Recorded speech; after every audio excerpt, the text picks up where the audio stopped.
No vídeo de hoje nós vamos falar sobre as exponenciais da vida, com a professora Karen Ribeiro, do canal Fé na Física. Com um pouquinho de bom humor, pretendo apresentar as funções exponenciais, o que são, do que vivem, e também as exponenciais na matemática, na física, na química e eventualmente algumas que são multidisciplinares. Sim, elas existem para além do cérebro dos matemáticos. Tenho certeza que vocês viram muitos gráficos desse tipo nas últimas semanas. Deste tipo também, como que o número de casos por coronavírus tem aumentado no nosso país, em outros países, diversos outros países, surgiu até uma brincadeira de que o tempo usado olhando gráficos exponenciais aumentou exponencialmente durante 2020. No primeiro meme está dizendo, se você tem 1 centavo, dobre todos os dias. Em 1 mês você será milionário. Bom, então lave as suas malditas mãos. No segundo ali diz, por que a taxa de progressão importa mais do que o número de casos? Mas, afinal de contas, o que é um crescimento exponencial? Para explicar um pouquinho o que significa um crescimento exponencial, vamos recorrer a uma fábula. Eu tenho um lago. Nesse lago, eu resolvo criar peixes. No primeiro dia, eu tenho um peixinho. É um lago muito bonito, eu não quero deixar esse peixinho sozinho. Quero ter mais peixinhos no meu lago. Eu adiciono um outro peixinho. Vamos dizer que a taxa de reprodução deles é bem eficiente. Esses 2 peixinhos se enamoram. E no terceiro dia, eu me deparo com 4 peixinhos. Depois, no 4º dia, eu tenho 8 peixinhos. No 5º dia, 16. Eles são muito eficientes, então vocês estão vendo aqui que o tipo de crescimento que nós temos é que o número de peixes dobra a cada dia, de maneira que no 8º dia eu já possuo 128 peixes no meu lago. Mas ainda é um laguinho bem bonito, tem peixinhos coloridos, eles ainda vivem bem. No 9º dia eu vou ter 256, no 10º dia 512. Ainda é um número aceitável, o meu lago é bem grande. Mas o que vocês acham que vai ocorrer no 20º dia? Se eu dobrar o número de dias, bem, eu sei que não vai dobrar o número de peixes, porque dobra a cada dia que passa. Mas bem, vou ter como que uns 3.000, 4.000 peixes no 20º dia, certo? Errado. No 20º dia, 524.000 peixes. Já uma situação não tão favorável no meu lago. E no 100º dia, quantos peixes? Isso aí, 6,34 vezes 10 na 29 peixes. No 100º dia eu já perdi a conta, porque eu nem entendo quão grande é esse número. Então, obviamente é uma fábula, porque tem conceitos, ideias fictícias, e isso é um número fictício para um lago que uma pessoa possui essa quantidade, esse número de peixes. Tá? Uma situação completamente fantasiosa, mas vocês entenderam a ideia. A gente nem sequer entende muito bem a diferença entre esse número aqui, da ordem de 10 na 29, para esse próximo aqui, da ordem de 10 na 59. No 200º dia, então já temos um número que é totalmente absurdo. Claro que a minha taxa de crescimento era grande, dobra a cada dia, que não é uma taxa de crescimento que vemos com facilidade acontecer na natureza. Mas deu para captar a ideia do que é um crescimento exponencial. Sim, é verdade que não existe apenas crescimento exponencial, existe também decrescimento exponencial. E as funções exponenciais, então, podem ter uma razão de mudança que aumenta ao longo do tempo, como o exemplo dos peixinhos, mas também pode diminuir ao longo do tempo, como, por exemplo, uma população que cai pela metade a cada dia. Mas voltando ao crescimento. No dia 1, eu tinha um número 1. Número de população, número de casos, número de situações, número de reações. Percebam que esse N pode ser diversas coisas. Pode ser simplesmente um número matemático. Posso pensar em termos estatísticos, ao número da população média. Ou posso pensar em termos da física, número de reações nucleares, ou mesmo número de reações químicas. No dia 2, o número dessas reações, por exemplo, vai ser igual a A vezes o número que eu tinha em 1. No exemplo dos peixes, esse A era 2. A população dobrava a cada dia. Mas não precisa ser 2. Pode ser 1,5. Pode ser 1,02. O A é a constante. Isso é o que a gente chama de taxa de crescimento, neste caso em que estamos falando de crescimento.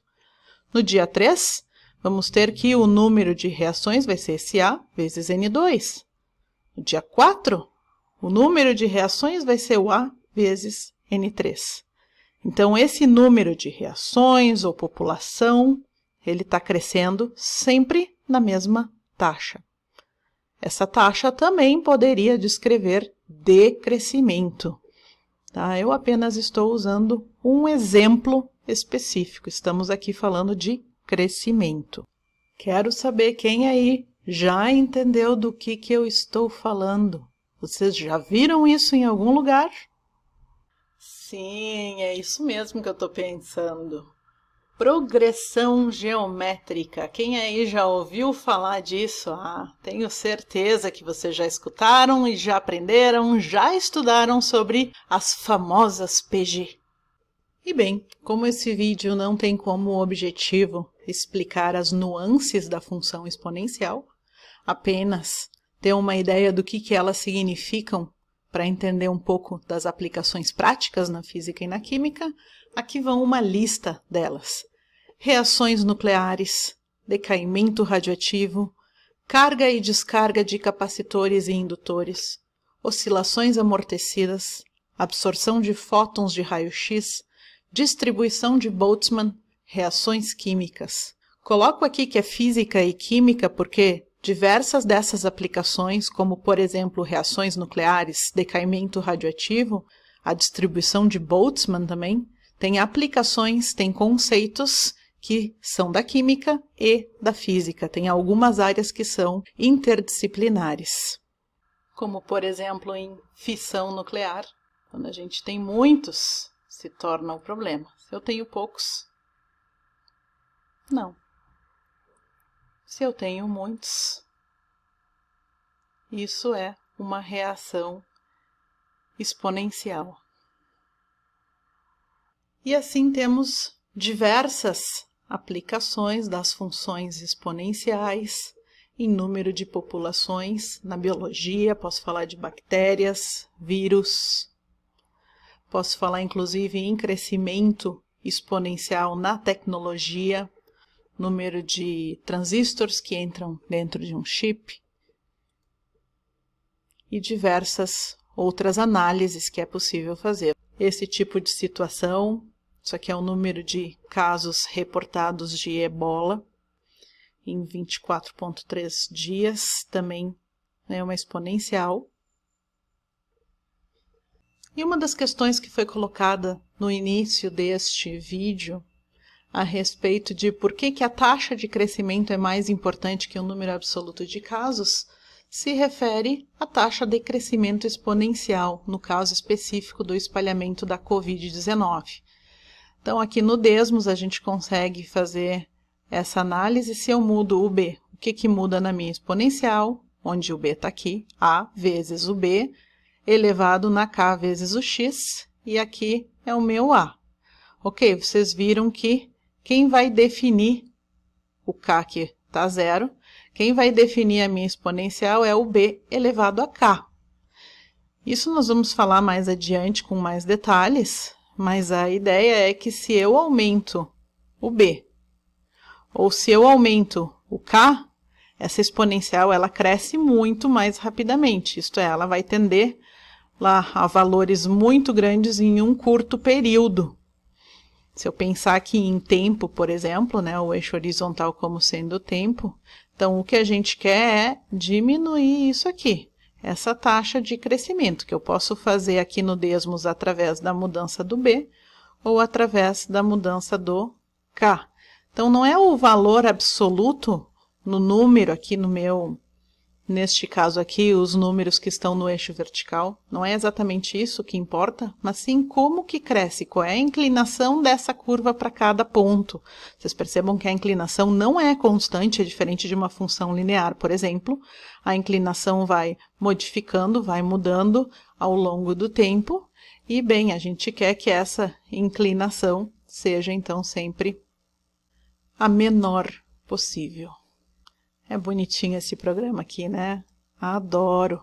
E aqui o A também a gente vê que modifica um pouquinho, esse A, esse termo, que multiplica toda a minha função exponencial, se refere, acima de tudo, ao valor inicial, onde que começa a exponencial, onde que corta o eixo vertical, como vocês estão vendo aqui no gráfico. E para finalizar este vídeo, vou mostrar aqui uma análise que eu fiz da progressão do Covid-19 no Brasil, em casos confirmados.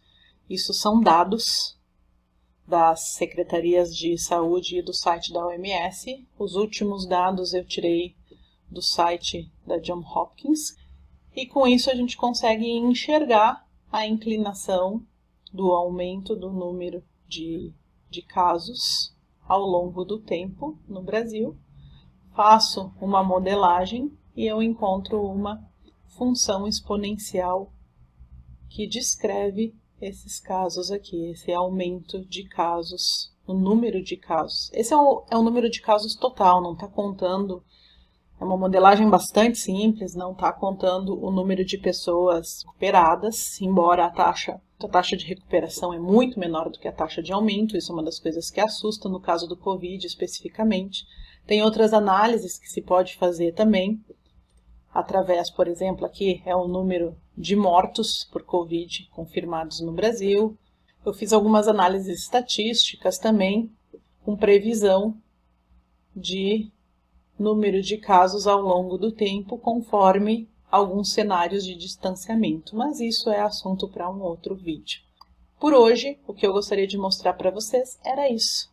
Muito obrigado e até a próxima!